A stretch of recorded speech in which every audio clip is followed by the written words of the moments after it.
Ang South Korean actor, singer, at dancer na si Rain at ang Chinese-American actress, singer, at model na si Lu Yifei ay bumida sa Chinese romance film na For Love or Money.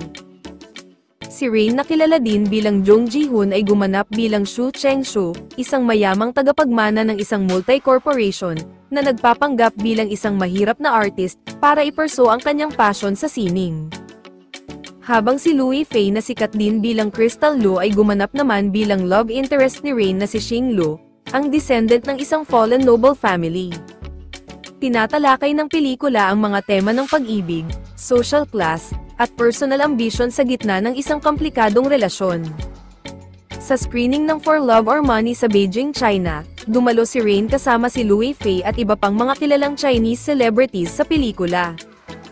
Idinetalye ng Korean star ang kanyang first impression sa kanyang co-star sa press conference, kung saan sinurpresa ng aktor ang lahat sa kanyang pagsasalita ng Mandarin, at inamin na bigla niyang nakalimutan ang kanyang mga linya sa script na pinaghirapan niyang kabisaduhin nang makita niya kung gaano kaganda si Lu Yifei, at sinabing ito ang most beautiful Chinese actress. Ngunit nagpasalamat din siya at nagawa niya ito ng matagumpay, at madali ang natapos ang unang araw ng shooting dahil sa tulong ni Lu Yifei.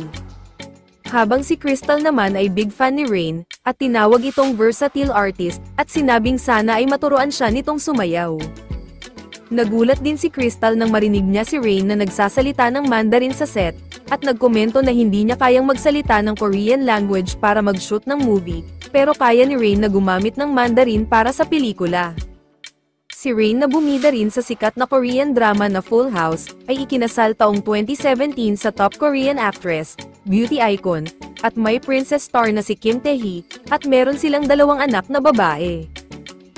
Samantala, si Crystal na kilala rin sa kanyang papel sa Disney live-action na Mulan, ay dating naugnay sa Korean actor at co-star sa pelikulang The Third Way of Love na si Song Seung-han.